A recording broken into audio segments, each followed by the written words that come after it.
Good evening, everyone. Today is Wednesday, March 14th, and we're about to start our budget work session, the fourth one, here with the school committee tonight. We'd ask that you all stand and join each other with the Pledge of Allegiance.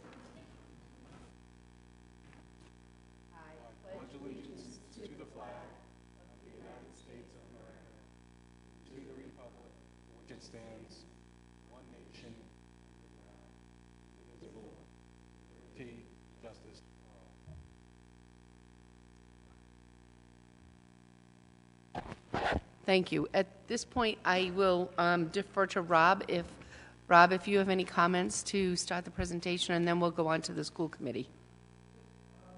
Yeah, I'll keep this very brief. In the budget that was proposed as the manager's proposed budget, you'll remember that there was a 2.5% property tax transfer recommended that amounted to $1.2 million. Increase, and that increase was based on, that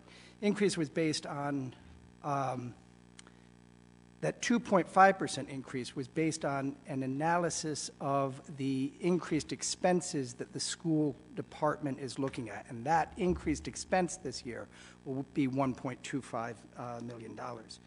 That increase is made up of losses in state aid. State aid for education is projected to go down this year, the eighth year in a row. Well, no, I take that back. You had a year in there that you had one sort of slight uptick about 5 years ago, but there's been a steady decline for the last 7 years. This year's expected loss is 724. Is that right? I think that's the number. $724,538, less than was allocated by the state last year. We're also looking at about a $425,000 loss in Medicaid revenue over last year, and we're looking at about $110,000 that historically has been budgeted for revenue in the form of out-of-district tuition that we're zeroing out. We're assuming that number is going to be zero this year. So that gets us to the $1,259,000 that makes up the basis for the 2.5% increase in the property tax transfer. There's a lot of stuff that's been moving around with the budget in the last couple of weeks. And I'm as eager to hear from the school committee and the school department tonight as anyone else, so I'm going to turn it over to them immediately. Thank you so much for having us. It's a pleasure to be here with you tonight to talk about the next part of the journey in the school department budget. And so what I've given you is sort of a stepping stone from the first time we met in December until today.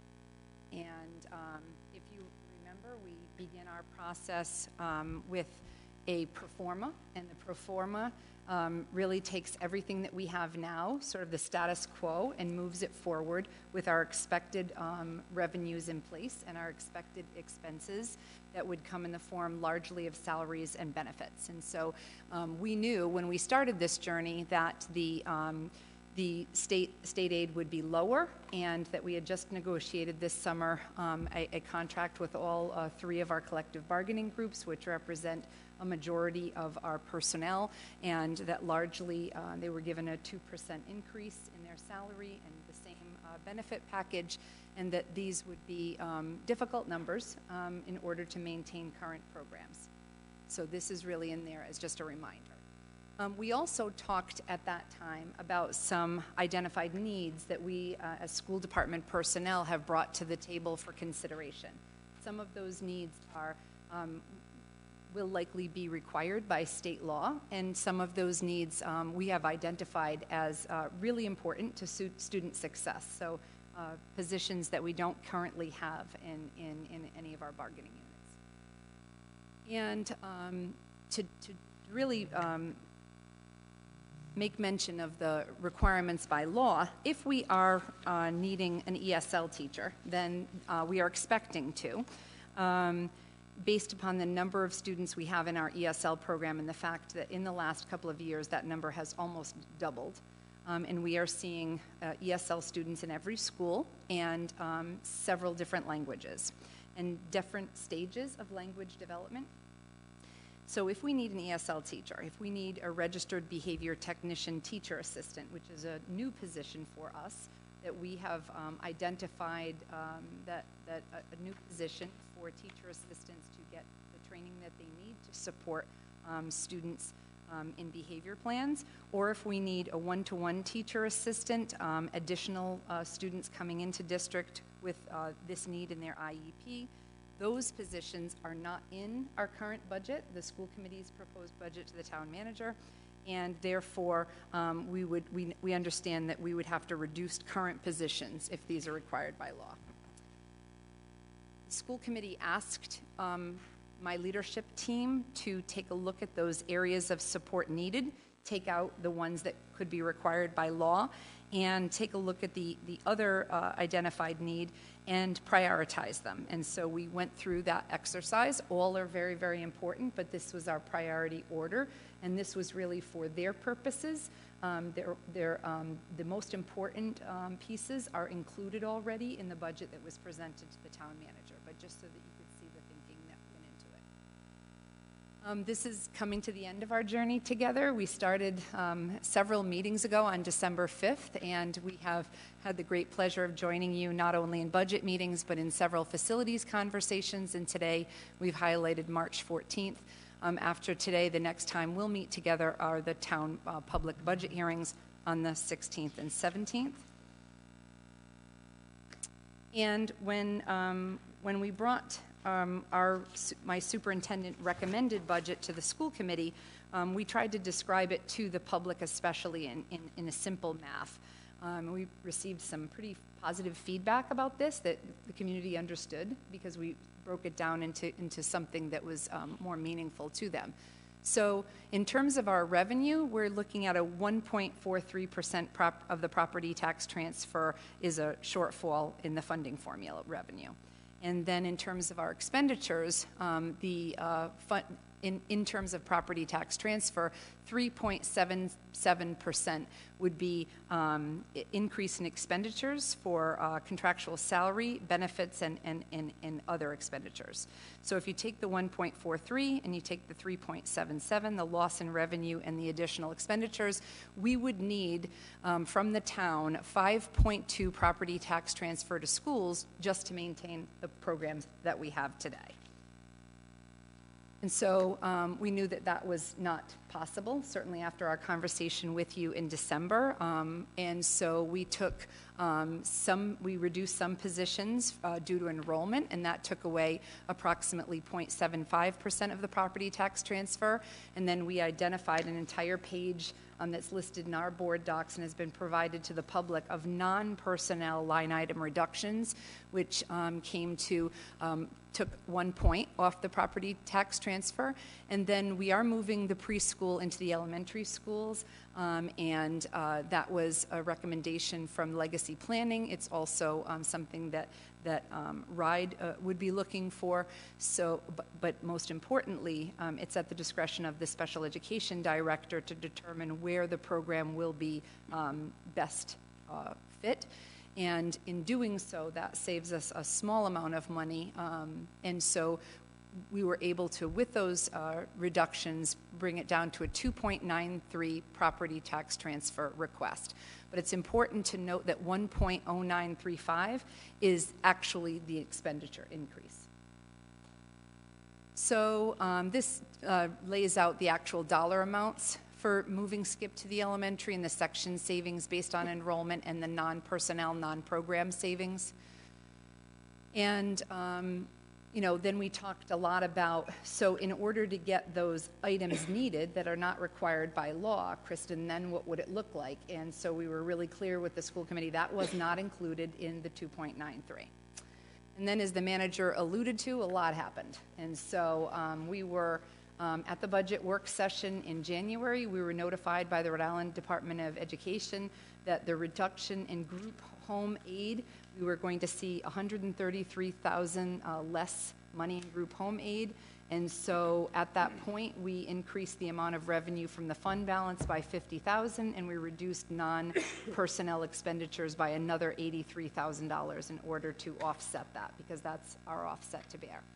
Then on January 26th, we received an update on state aid as it relates to high-cost special education students, and revenue was increased. So that was good news in this area by 94,000.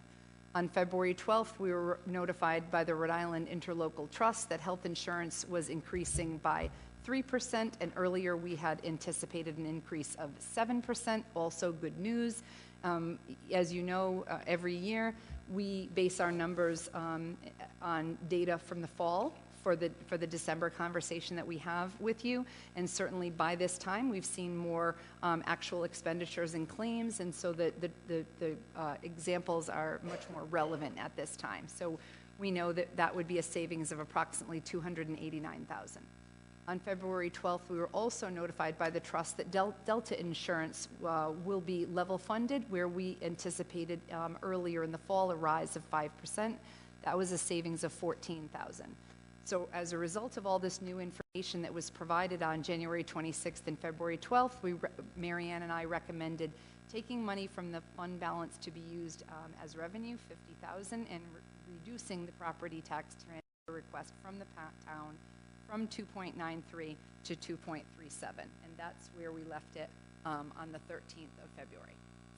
On the 13th of February, as you know, by town charter, the school committee needs to deliver the town manager a budget, and so the budget moved then from the superintendent's recommended budget to the school committee approved budget, motion by Collins, seconded by Massananti, to move $61,201,572, which includes from the needs that were highlighted earlier, the additions of a family community engagement teacher for grades 5 through 12. As you know, we have a teacher now who is working with students in grades K through 4, primarily at West Kingston and Peacedale Elementary School, but available certainly to all elementary school students.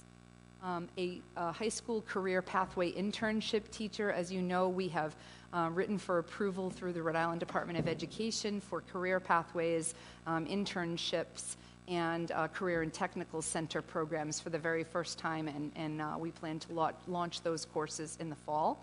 And a social emotional learning teacher. As you know also, the school department last year adopted a K through 12 social emotional learning curriculum, Choose Love, which is a free program, all-inclusive, written by a mom, Scarlett Lewis, whose young child was a victim of the Sandy Hook tragedy, unfortunately. And Scarlett Lewis came to train all of our teachers, spoke to our teachers on opening day, and has been working with families and PTAs and PTGs and our students, most recently in February. And so we had determined that it's important to have an articulated curriculum pre-K through 12 in social emotional learning, and there are certainly many of our talented teachers that could lead that work. We also identified a need that has come up, quite frankly, at our meetings with South County Hospital and the town manager and most of the town departments, that several of our families have no access to attend 504 meetings and IEP meetings and some of the parent events at the school. And so with the support of Representative Tanzi, we wrote a grant to the Rhode Island Department of Transportation for a van.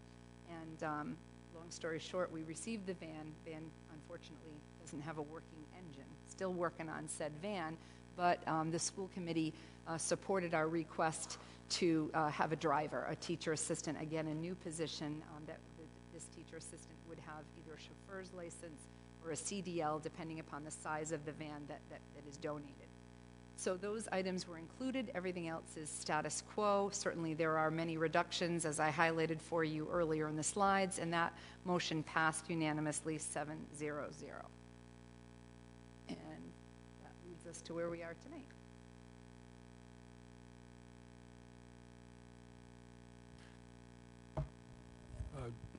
Kristen, just a quick question. In the budget, and I don't recall, in terms of some of the issues with school security, is that not being addressed in the current budget? So we are constantly addressing school security issues. Our largest issues right now are structural, and so they'll be addressed in the legacy planning. And we are continuing to write grants and whatnot. Any smaller items we have already afforded to us in our budget. Since the latest tragedy, we have been fielding some questions from teachers and parents of enhancements that we are going to explore in greater detail and bring to both bodies. But that's not included, nothing in that is included in this budget.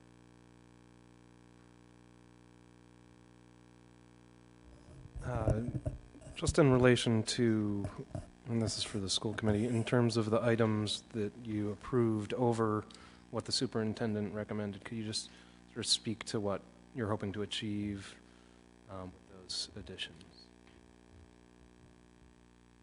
in terms of outcomes?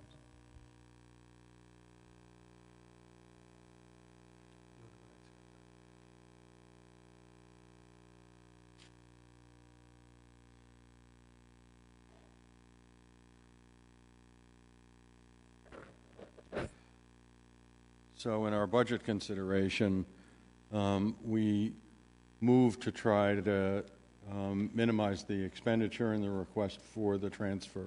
We got to a point in the conversation as we reviewed the top priorities for new expenditure that Kristen was not recommending, but that had been prioritized by the administrators. And what came forward was a question. And are you saying that in order to adequately meet the needs of the children in our district, we need these things, or they would be really nice, the difference between need and want? And her answer to that was, these are things that the children in South Kingstown need in order to meet their educational needs, and that's how they ended up in the budget. For all 7 of us, our decision was that if the superintendent was telling us that we had children that had these educational needs, that we ought to bring that forward to the council, and that ought to impact the transfer.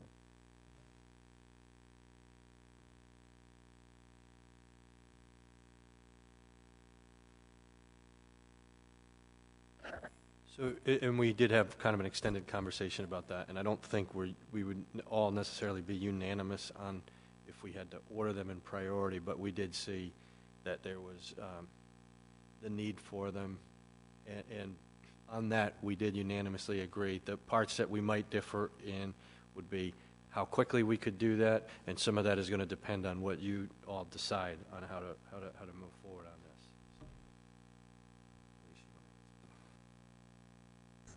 So I can speak to at least the family and child engagement teacher. The name seems to change, but that's somebody who it's usually a social worker who acts as a liaison between home and school, and so this person would be paramount to picking up kids that don't have the adequate supports they need for, say, having mental health problems or struggling in school with a learning difference and not having the supports they need. So this person, I think, would help to connect kids in need to supports within the community, which might not necessarily be a cost to the town or to the school, but with an adequate healthcare provider and mental health supports like that. So I think that's the type of stuff that's in this. It's really important. Nothing is really decadent, at all. And also the social emotional learning, as you guys know, is coming from a mother whose child died in the Sandy Hook massacre. And so her big thing is that if we all come together and choose love and choose to support each other and human connection, and we start this at a really young age in school, perhaps we can offset future tragedies. So it's the type of stuff that we're hoping to do. I just want to add, in terms of the family community engagement, support. The current family community engagement support that we have, K to 4, works outside of the school day, which is not typical. That's something that we negotiated in the contract. And so we would hope for that same support, and it's something that we've heard from multiple different sources that we need, that it's not only happening during the school day, that this person is available to students outside of the day. I have a couple of questions. First, I want to know if your chairs are comfortable enough.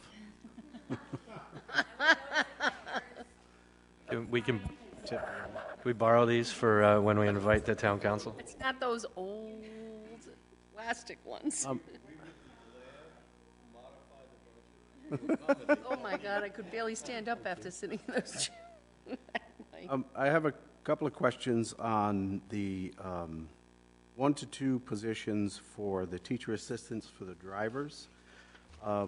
So the purpose, I've heard, I think a couple of things for the van is for families that can't make it to IEPs and other different appointments.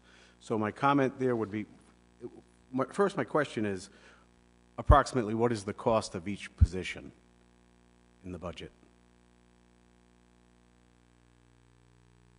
And then, I mean, I'm not asking for a snap answer, but.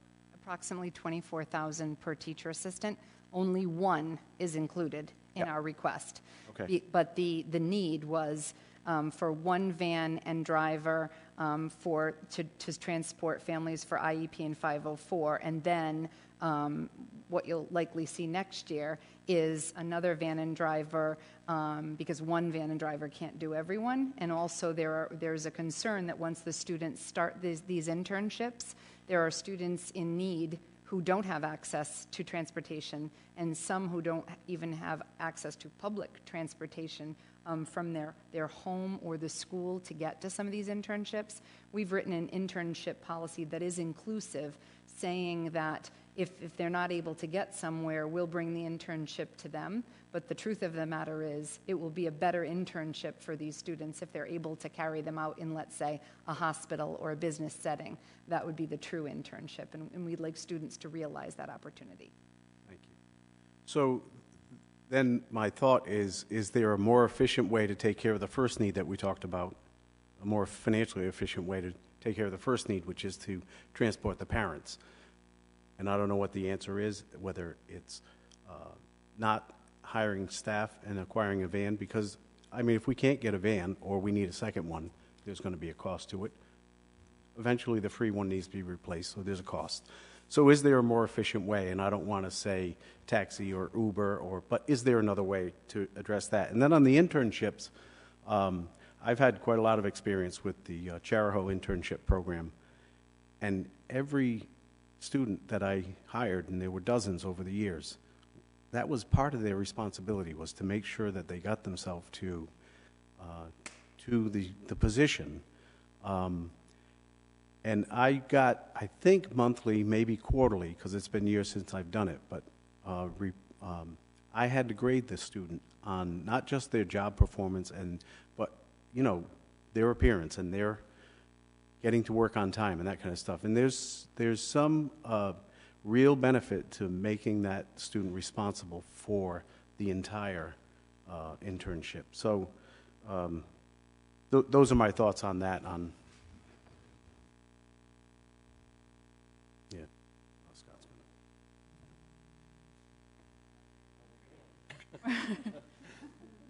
So with regard to the internship, I think those are fair questions.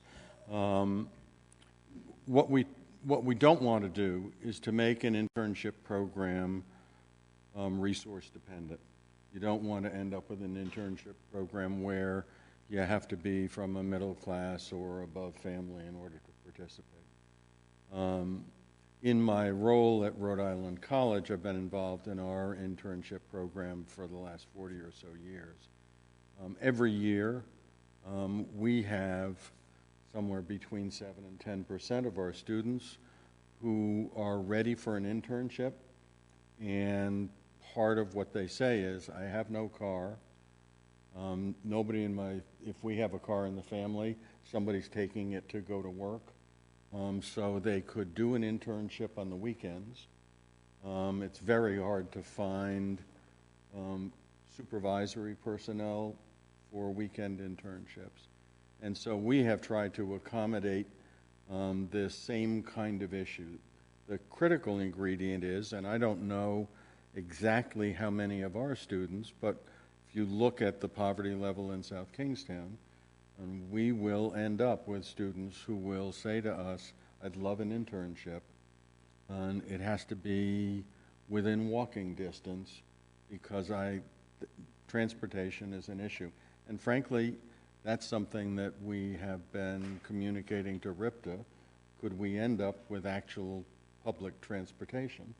RIPTA has not been able to manage that. So I think the question of alternative ways of dealing with this is different than should we just say, if you want an internship, you have to figure it out.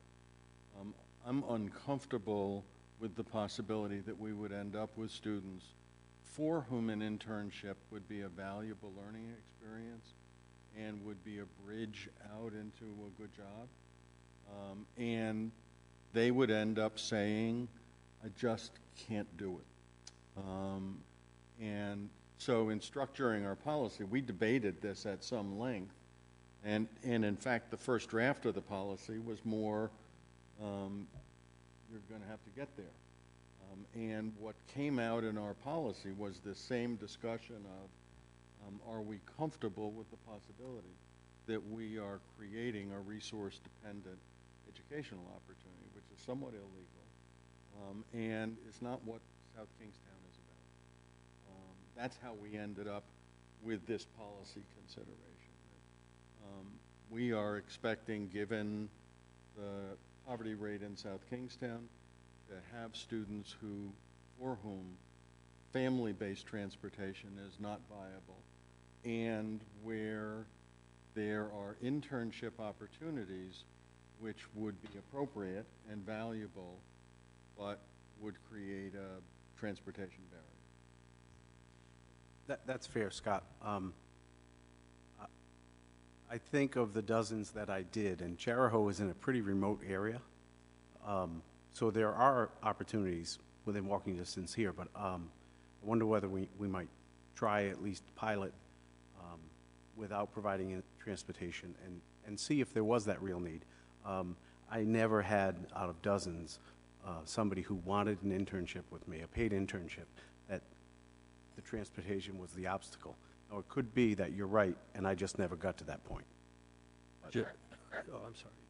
Joe, and to your point, too, in terms of creativity, I think what I'm hearing is that you want us to be thinking about these things, not just new position, new dollars going into it. And I'd say that there's quite active conversations about these things, even identifying teachers that were willing to get their licenses to be able to drive some of these things and that kind of thing. Those are not completely exhausted. So I just want to let you know that those are pathways that we're identifying as well as this, but those are some of those things where the need is here now, and this gets us to that point. One of the biggest considerations is neighborhoods like Champaign Heights aren't even necessarily on public transportation, so we have a gap, and we get a... Right, and their challenge is going to be, if they get an internship within walking distance of the high school, it's to get home, because that internship might get over at 6.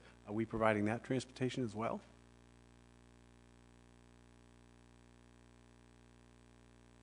At this point, we're not.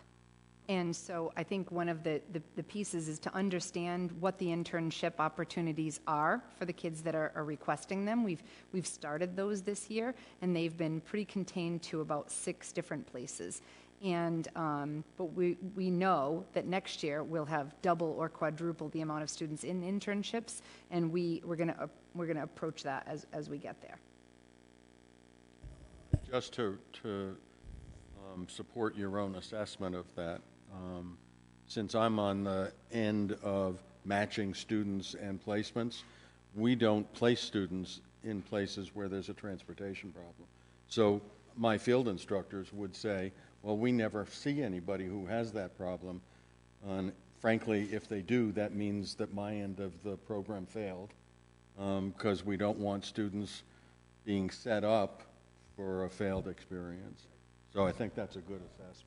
I would second that from where I come as a nursing professor as well, that we really prioritize students to be placed in their clinical experience based on where they have access to transportation. So I would say that that's pretty across the board, that we don't see that as the person that is having the student because of what happens on the back end. But I definitely could share that concern, and I think, Joe, also that you're probably not just looking at the here and now of what the 18-19 budget would look like with that, but as we're doubling, quadrupling, I'm just, correct me if I'm wrong, but this is what I would be thinking if I were you as well, is that, so we're doubling, quadrupling, and then what happens in a couple of years is this going to be that we need a fleet of vans and a fleet of drivers. Is that sort of what you're? Well, I mean, I don't want to jump that far ahead, but I certainly want to look ahead, sure. Right. So I think that, to Roland's point, that it is not an exclusive solution is a really important one, but that having the access to the start of a transportation solution to those students who, I think the ones that are most at risk, where I think it's pretty clear that the students that are most at risk are for not having transportations are the ones that are really going to benefit from this program the most. So I think that although teachers could help out potentially, and there are other really creative solutions that we could use to help the doubling, quadrupling, and whatever may happen in the future, I think that it's really, really important to have in our budget access to at least to a known and dependable transportation source. I think it's a great idea. The only concern that comes to mind after listening to Joe would be, where do you draw the line in terms of poverty and need? Because there's plenty of times where I'd have to leave work early to get my kids to sports or something like that. It's not that I can do it, I just have to do it. So I guess my question is, what's going to happen to the kids that can't get there because their parents are working in Providence, as an example, and don't get home until 5? So the Family Community Engagement Officer helps us to identify kids that are truly in need. And we have an incredibly supportive community of parents that help each other out with rides and whatnot, as most of you know better than I. And we don't anticipate folks taking advantage of it who don't truly need it. But we are sure that there are some kids that will not be able to benefit if we don't have this. And we're even more sure that parents are missing out on critical meetings for their child's special education team meetings and 504 team meetings, and to be able to attend some school events as a parent, because they just don't have a car and they don't have access to public transportation.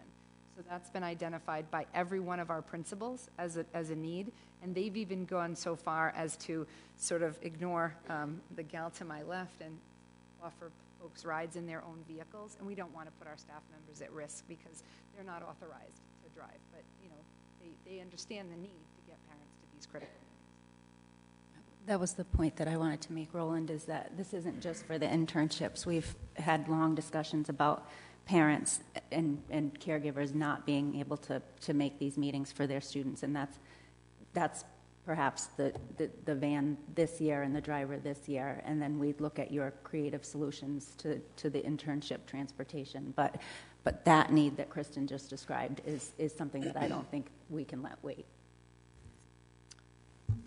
Just to piggyback on that real quickly, is someone that I'm very involved in the Welcome House and the Johnny Cake Center, and this is a priority that they have made this year as well, is hiring a new engagement officer at the Johnny Cake Center to reach out and help families to get where they need to be after school, but there's a huge need for that during school too, and that one person that was hired at the Johnny Cake Center cannot be meeting the needs of what the entire district's transportation needs are, and I can tell you this woman could be working probably 50 times over what her hours allocated are. There is really a need from the standpoint of working with the most vulnerable populations in our town, and that's a fact. So I'd like to speak to all 4 of the additions and recommendations, including the van piece.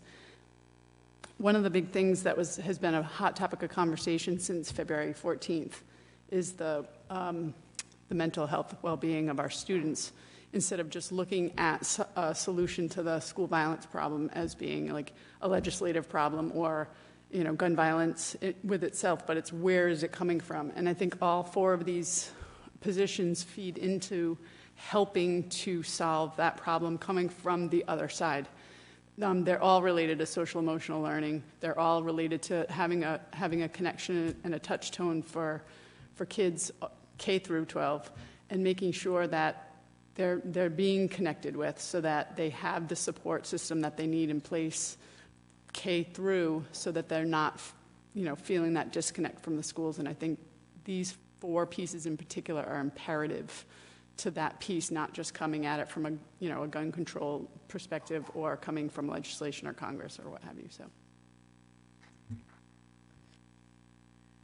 I just had a couple of comments overall on everything, really.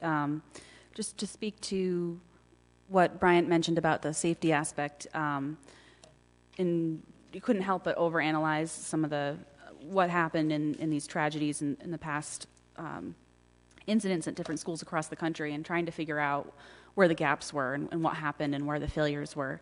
And what I was actually pretty happy to discover was that we have so many safeguards in place and policies in place in South Kingstown, and I don't think anybody ever thinks it could happen in their community ever. But I think that we could be an example to a lot of people on how to be proactive about a lot of these things.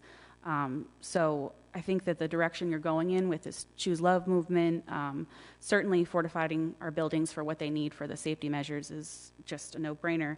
But this sort of shift into being proactive and catching these kids before it becomes a problem, I think there's no number you can attach to that isn't valuable. I mean, it's what we need. So I think that that's great. I have had a chance to work with, in the past, the former family community engagement person, and she was, like Alicia said, just amazing. And they cover so many bases. And I mean, you could give them 1,000 hours, and it really wouldn't be enough because the need is so profound. So to see that added onto here, I mean, I think, to me, that's a no-brainer, too. When you guys first had that on this list, it was like, yeah, of course we need that. And I just think it's wonderful that you've added that in there. When I see these additions and these sort of innovative ideas that we have, or that you guys have for the Pathways program, and for this sort of shift towards a more proactive approach to mental and social emotional health, I think that speaks to the values of the whole community and not just the school committee.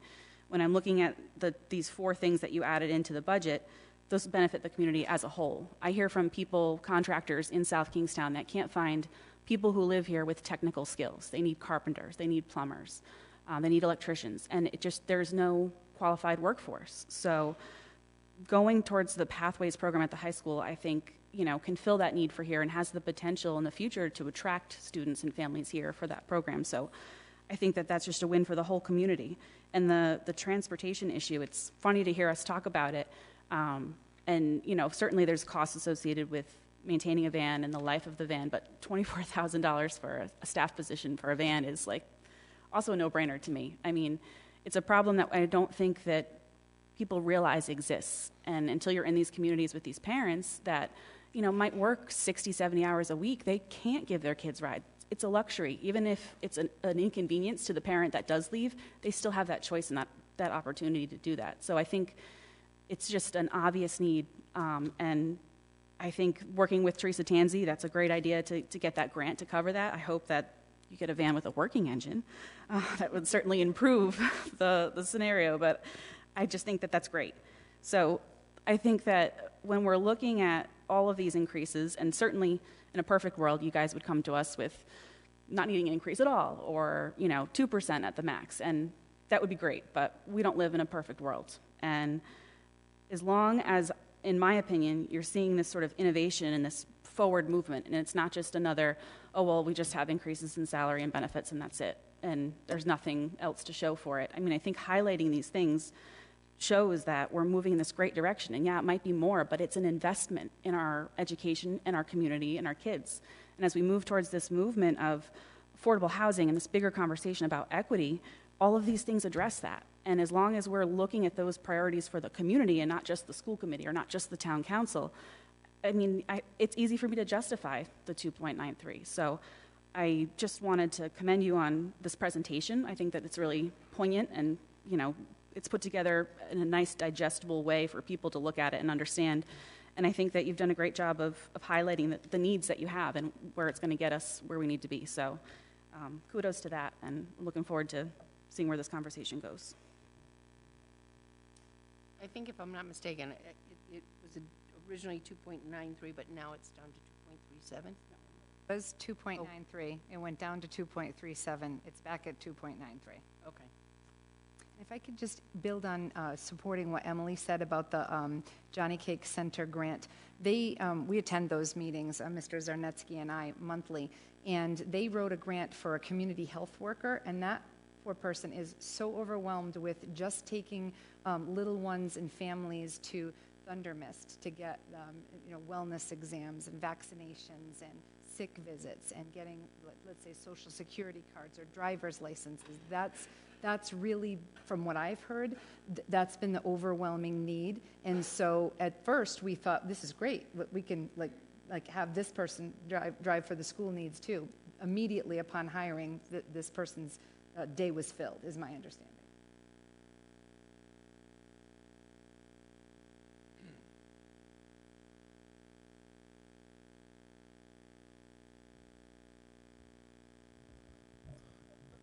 So if there are those positions that are required by law, the ESL and the one-to-one TA, I think it was, would we presume that that would come out of these new proposed positions? Okay, so that's... Do you know where that would potentially come from? So I don't know particulars until May and June. So the students have already put in their requests for courses. We are, evaluating ESL plans. We're evaluating the needs based upon the IEPs that are written, the 504 plans that are written. What would typically happen is if I need a registered behavior technician teacher assistant, then I'll reduce another area of teacher assistant that is less needed in that area. But it wouldn't be, if you've specifically prioritized a driver, then it wouldn't be the driver, to give you that type of example. It sounds to me then it also wouldn't be an increase in the property tax transfer if you did need those, or? Correct. Okay.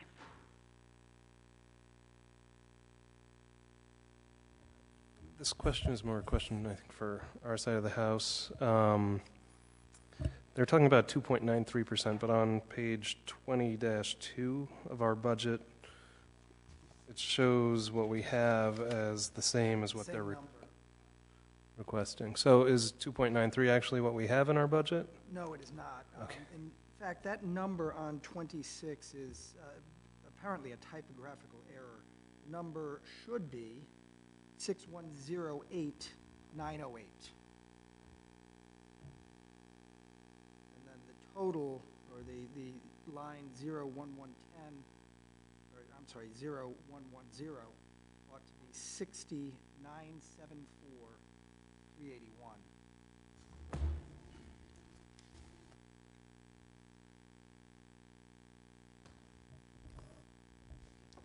I'm not looking for an answer. I just want to throw something out there.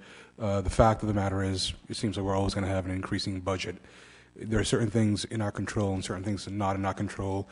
There are certain things that we absolutely need for our students and for our teachers and for people in our community.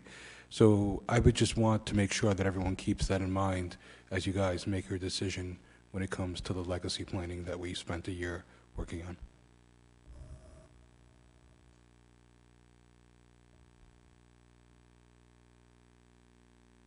If I could just take a moment to address something that I heard through this over the last few weeks as you guys are I'm sure, being inundated with legacy emails, and I mean, I was felt for you last night when I was like, oh, they have to wait until Friday. I mean, just a little bit longer.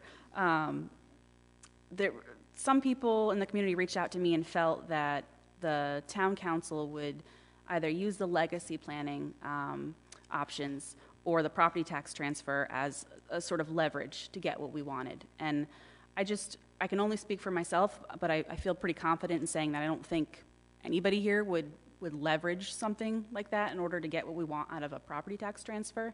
I think that we've all in these discussions shown how willing we are to come to the table and have these really open and frank discussions about where we are and where we want to go. So I just kind of wanted to put that myth to bed that certainly for me coming to the table, that's just not, we're looking at your budget for the next year, and that's how I'm basing my opinions on, and that's what I'm thinking about. Certainly the legacy plan's in the back of my head, but I would never use that as sort of a political maneuver, and I don't think anybody here would. So I'm not sure where that idea was coming from, but I just wanted to make sure that you guys knew that that wasn't a thought in my mind. I have to agree with Liz on that. And as far as the legacy plan goes, we have all been very involved with that. You certainly have been so very involved, and you've done, I know it's been painstaking and it's been hard, but you're doing it in the vein of doing what's best for the community, for the children, for the teachers, for the programs, for all the situations we have out there. The bottom line is, if there is any misconception, the budget is the budget. The legacy program, no matter what the decision will be, it's not going to be part of this budget. It won't be impacted by this budget. That is something that we're working on towards the future of our schools. This is today, and this is now. And this is what we're focused on. I know it's what you're focused on. And we've all been involved in the legacy program, so that will continue to be a focus. You guys have some tough choices to make, and then, we'll meet again. But that does not impact any decision that, as Liz said, we will make on this budget. Not at all. Yeah, I'll echo that. You all know I don't have that kind of power. As long as you have a comfortable chair, though, you're all good. Kristen, with the moving the Skip Kids into the elementary schools, is the nursery school that's there now going to remain there as a tenant? Yes, they have a lease. Okay. Any other comments? Any other questions? Do you have any questions of us here at the council? Seeing none. Rob, do you or Trish have anything you'd like to add? Just the one point that I would make, getting back to Councilman Collins' question, what is really in motion here is the revenues. What's driving the transfer, the property tax transfer recommendation that is contained in the manager's proposed budget and driving the rate in large part on the recommended budget from the from the school committee, is the decline in state revenues. We've lost $740-some-odd thousand. The decline in Medicaid revenues, another $400,000, and the assumption that we're not going to see any revenue in the form of tuition coming in from other districts.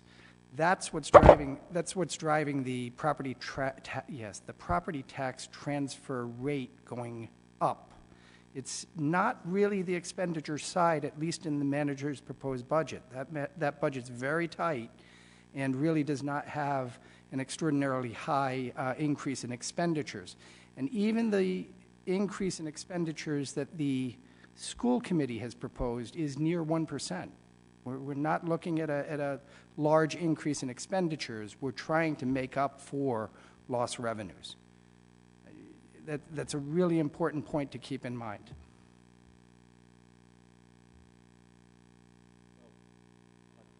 To that point, Rob, there are a couple of line items, and I think we probably don't have a lot of control over them, but they're pretty big number line items, and that's tuition to outside districts, charter school tuitions, and special needs tuition to private sources. The three of them, are over $3 million.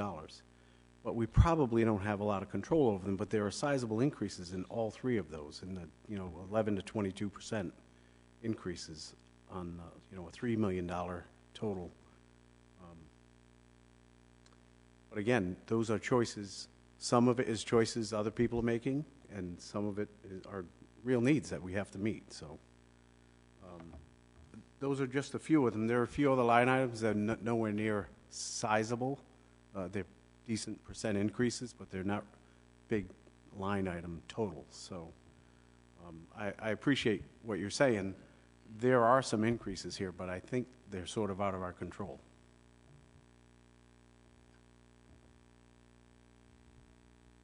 Has there been any updates as to where you think the state funding formula is going to be going in the next 5 or 10 years? Down. Very optimistic, 5 or 10 years. And that is optimistic. Down. And with regard to the tuitions, understand that I think you know this, but it's worth saying out loud, the only tuitions we receive at this point are for the Independent Transition Academy. It's a school on the URI campus for students that are older than high school but not yet 21. And we were one of the leaders in that area. And so we were receiving tuition from other area school departments for some time. It's a wonderful program that we will continue to enjoy for our own children, but now other districts are opening their own programs. And so we're not seeing that tuition that we saw years ago. In the future, we hope to, once RIDE has approved our plans, we hope to attract other children to our career and technical center areas, while also receiving tuition, the following budget year. I hope to bring you that good news, while also retaining some of our children who are now seeking career pathway placement and are going to Charahoe, Narragansett, North Kingstown. And so we do have that. We planned really, really hard in the last 2 years to be able to offer programs for our students and to begin to attract some students. Speaking of the pathways, do you guys have any money set aside for marketing that program? And the reason why I bring that up is I got a mailer from Charahoe. No. All of the folks that we have, instructional teachers and instructional administrators, are for instruction. And so what we have seen, which is difficult, is that Narragansett has hired a communications officer for their district. Charahoe has hired a marketing officer. Today we were at the Interlocal Trust Safety Award ceremony, and Jennifer Enck was speaking to me about there are several, if not many, districts in the state that have their own full-time administrator who's a security officer above and beyond the school resource officers. So it's like, this is our security officer, this is our communications officer. Roland, what would you like to do? And so we just we've not invested in those because we have had difficulty with state aid since I've been superintendent, so for 10 years, since the funding formula started. We've been very careful to make our investments instructional, but no, we don't have any marketing presentation other than our wonderful Daniel Gagnon at the high school. I'm sure will make me a pretty good banner that we can float in the South County Independent and on Facebook. I do think that's going to be an integral part of drawing outside tuition in.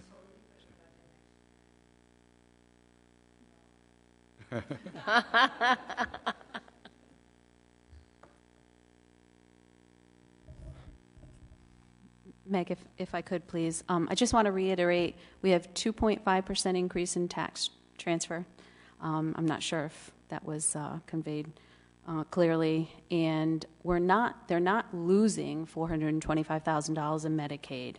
Initially, they had budgeted into 2018 $500,000. They're projecting $425,000 for 2018, but last year they only received $359,000. So I'm not really sure what they're doing in 18 to make up for that additional $66,000 in revenue. But for 2019, they have budgeted $425,000.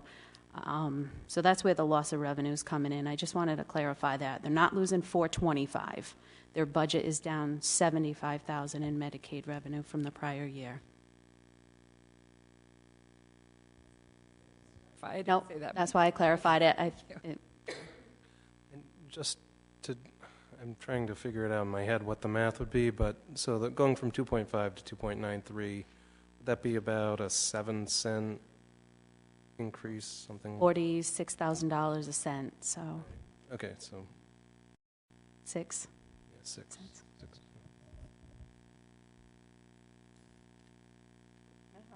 Good math. Proud SK graduate. Do we have any other questions or comments here at the table? Any other questions or comments from the school committee? Tricia or Rob, anything else you'd like to add? No, just for clarification, Kristen, you're at 2.93. Is that what you're looking for, property tax transfer? So you're back up from 2.37. We went from 2.93 to 2.37. Today, we come to you with 2.93, understanding that the town manager has recommended 2.5. We hope you'll overrule that in a sweet way.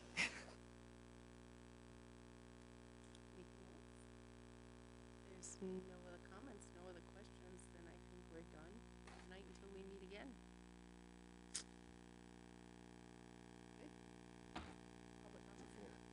Yeah, so since it's a work session, we don't typically have any comments, but we do have a little time, so if somebody does want to comment, please come up to the podium and state your name, and I'd ask you to keep it to 3 minutes or less.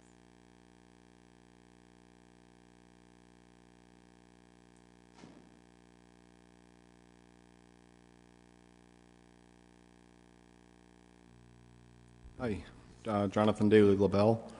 I hope it won't become a situation where, I understand if a meeting goes long, 10, 11, midnight, but hopefully you're not going to abandon community comment at work sessions. I know there was a bunch, 6 years ago where that was work to be abandoned. I hope that that's not something that is valued by public officials here. So if I can I understand, is the fund balance still being tapped a little bit more than originally planned on?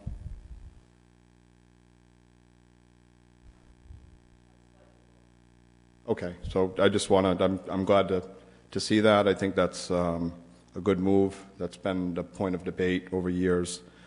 I just want to make the comment that I'm good to see some of the student supports being added in. That's been kind of a conversation, and if things are moving forward where that's happening in a better way, it's very positive. I just want to give voice to that. I haven't seen a lot of conversation. I think that one of the last meetings, finally, the cost of the construction, what that debt cost would be, has finally started to come out. I don't think that's really been part of the discussion with the legacy piece. And so I hope that that becomes clearer, what that cost will be, so when it's understood with whatever decisions are made, that the savings, whatever the savings are, or what is the cost needed to get to those savings. Because it kind of sounds like some of what I've heard is it's kind of a wash, so it doesn't seem like sensible to me to make a lot of changes just to spend money on adding to buildings and closing others. And I guess I just, where the town manager is talking about identifying that a lot of this is from a revenue concern, that just sounds positive as well, because I think sometimes it gets lost that the increase in expenses really is not as much as people might think. So I'll just give voice to that. Thank you. Jonathan, just as a point of reference, we always welcome your opinion. I know you know that. Since this is a work session, it's not always open to public comment, which it can be. There is a public hearing on this issue, which will be also addressed next month. But I don't want you to think that you never have the opportunity to speak, because I respect people's opinions, and I know everybody, both on the school committee and the council, do as well. Thank you. You've always been very gracious to me, and that aspect, I didn't feel like that had anything to do with me, so I wasn't, but I guess I'm a big proponent of the public participation, and I also understand things being reasonable. Gets to 10 o'clock, 11 o'clock, you got to end up a meeting, but I would hope in the normal course of business, public comment is welcome at every public meeting, and so I guess if that will be something that I will express as a concern if it's not the case. So I'm just sharing that, but you've always been very gracious to me. I appreciate it. We always welcome your opinion. Would anybody else like to come up to the podium?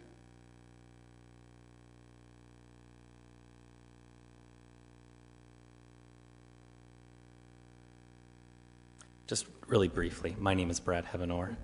And I commend you for the conversation that you had tonight as a parent of 2 kids in the school system and as a resident of Wakefield. I was really heartened by the conversation that I heard.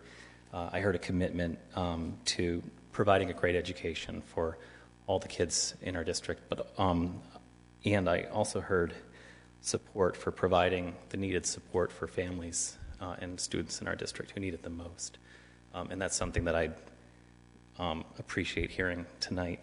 I noticed that among the items of where increased support was needed, there were a couple of things that were left out of the budget this year, including an equity coach and a couple of other things.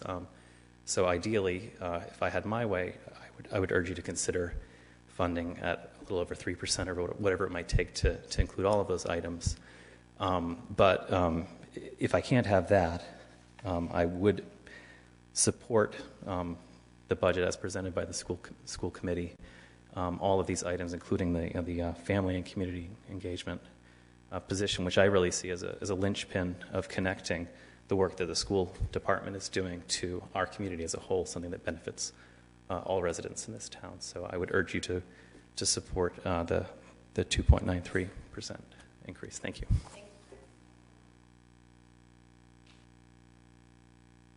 Any other questions or comments? Seeing none, unless there's anything else that needs to be brought before the table tonight, we can bring them up now, or we'll bring it to a close. Okay. I guess this meeting is closed, and thank you, everybody, for your time. Some good information tonight.